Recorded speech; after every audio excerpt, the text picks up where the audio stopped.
আসসালামু আলাইকুম বন্ধুরা, আশা করছি সকলে ভালো আছেন। তো যারা আপনারা যারা দেশে এবং দেশের বাইরে আছেন সকলকে জানাই ঈদুল আজহার শুভেচ্ছা, ঈদ মোবারক। তো চলুন আজকে কথা বলবো প্রবাসীর অখণ্ড জমি শেষ নাম্বার পর্বটি নিয়ে। যে পর্বটি ছিল 4 নাম্বার পর্ব এবং এই পর্বটি এখানে শেষ করা হয়।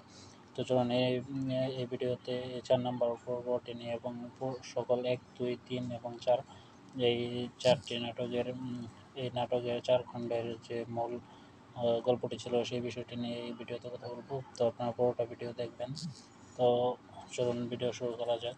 তো এই নাটকে আমরা 4 নাম্বার পর্বে দেখতে পেয়েছিলাম যে সুমার বাপ যে ফেরদৌস চেয়ারম্যান ছিল, সে রাজুকে চ্যালেঞ্জ করেছিল যে যদি সে 6 মাসের মধ্যে 10 লাখ টাকা এনে হাজির করতে পারে তাহলে সময়কে রাজুর সাথে বিয়ে দেবে। কিন্তু রাজু ঘটনাচক্রে সে ঢাকা গিয়ে অ্যাক্সিডেন্ট করে এবং সেখানে তাকে যে লোকটি ছিল সে রাজুকে 10 লক্ষ টাকা দেয় এবং প্রতি মাসে নগদের মাধ্যমে আরও কিছু টাকা দেবে সেটি বলে, এবং সেই টাকা নিয়ে রাজু সোমার বাবাকে বিয়ের প্রস্তাব দেয় এবং সেইখানে যে বর্তমান রানিং চেয়ারম্যান ছিল সেই বিচার আচারের মাধ্যমে সোমার সাথে আর রাজুর বিয়েটা দেওয়ায়। কিন্তু আসলে মূলত এই বিষয়টি অ্যাকসেপ্ট করতে পারিনি যে মূলত ইফতি থাকতে আবার সেখানে সময়কে রাজুর সাথে বিয়ে দেওয়া, এই বিষয়টি মূলত ভালো লাগেনি। এটি অন্যভাবে করলে পারতো। তবে যাই হোক, মোটামুটি ভালোই ছিল এই যে নম্বর পর্বটি।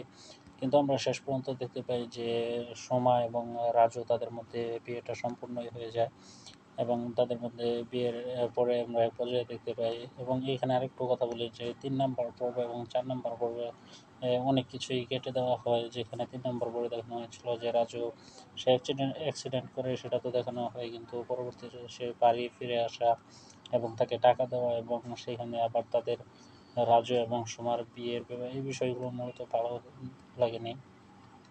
তবে এই 4 নাম্বার পর্বে আমরা এক পর্যায়ে দেখতে পাই যে রমেশ দেশে ফিরে আসে এবং এসে দেখে তার ছোট বোনের বিয়ে হয়ে যায় এবং রাজু তো সেখানে আরও 2 বছর আগে বিয়ে করে ফেলে।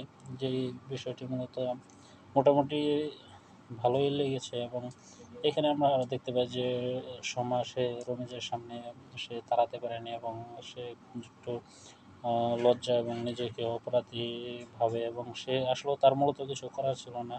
সে তার বাবার ইজ্জত বাঁচানোর জন্য এই কাজটি করেছে। এবং তারপর আমরা এক পর্যায়ে দেখতে পাই যে রাজু সরি রমেশ, সোমা এবং রমেশের বোন জামাই তারা দুজন করতে পারে।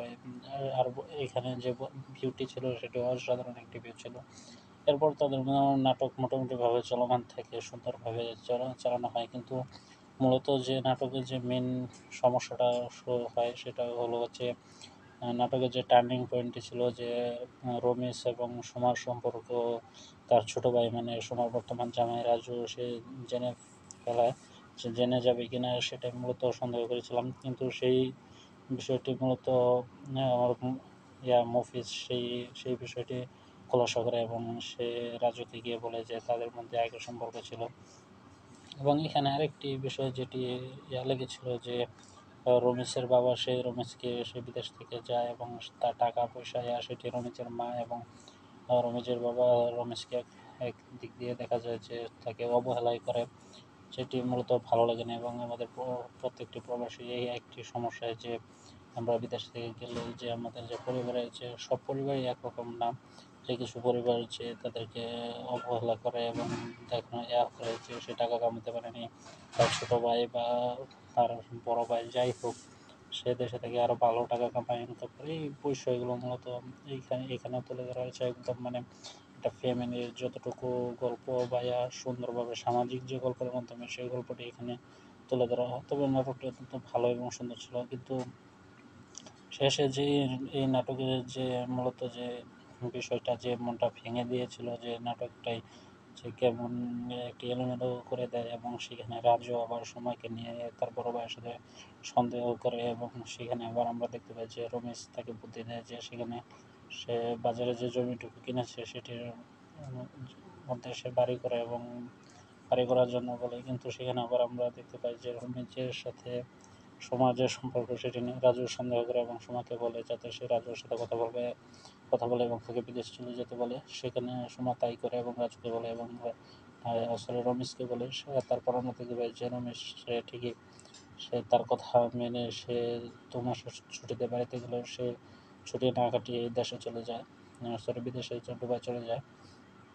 মূলত যে এখানে যে বিষয়টি ছিল, এবং তারপরে আমরা দেখতে পাই যে রমেশ সাহেব চলে যায় এবং রমেশকে নগর থেকে ফোন দেওয়া হয় যে সে জমি পেয়েছে ঢাকায়, এবং এখানে সেই জমিটি রমেশ তার বাবার নামে রেজিস্ট্রি করে এবং সেখান থেকে সে দুবাই চলে যায়, এবং সে তার বাবার যে এক টুকরো জমি বিক্রি করে সে বিদেশে গিয়েছিল সেটিও সে ফিরিয়ে দেয়।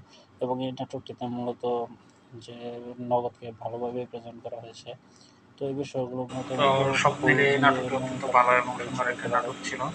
তো আশা করবো যে পরবর্তী যে কোনো নাটকগুলো আসবে সেগুলো এই নাটকের থেকে অনেক বেটার এবং ভালো নাটক হবে। তো এই ভিডিওটি এখানেই শেষ করছি। তো ভিডিওটি যদি আপনাদের কাছে ভালো লেগে থাকে অবশ্যই ভিডিওতে একটি লাইক দেবেন এবং চ্যানেলটি সাবস্ক্রাইব করে রাখবেন। তো সকলে ভালো থাকবেন, সুস্থ থাকবেন। ধন্যবাদ। আল্লাহ হাফেজ।